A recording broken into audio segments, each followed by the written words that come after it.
ఇది కూడా చూడండి, ఇది రొయ్య. దీంట్లో రొయ్య కనిపిస్తుంది చూడండి, ఇదిగోండి దీంట్లో రొయ్య కనిపిస్తుంది చూడండి, ఇది రొయ్య అన్నమాట. ఇది రొయ్యి శిలాజం. ఇది వీటిని అమ్మనైట్స్ అంటారండి. వీటిని అంటే ఈ భాషలో పాలియంటాలజీ భాషలో అమ్మనైట్స్ అంటారు. మన తెలుగు వాళ్ళం అంటే హిందువులు సాలగ్రామాలు లేదా సుదర్శన చక్రాలు అంటారు. ఓ సాలగ్రామాలు అంటే ఈ ఇది గండకి నది అని హిమాలయ ఫుట్ ప్రింట్స్లో ఉందన్నమాట. ఆ ప్రాంతాల్లో దొరుకుతాయి కాబట్టి వీటికి బాగా ఫేమస్. ఇది లోపల చూడండి గోల్డ్ కలర్లో ఉంది. అవును సార్. పైరైట్ అని ఒక మినరల్ అనమాట.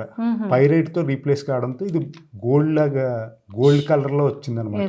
షైనింగ్ కూడా అట్లానే ఉంది. ఇది ఒక నత్తజీవి యాక్చువల్లీ.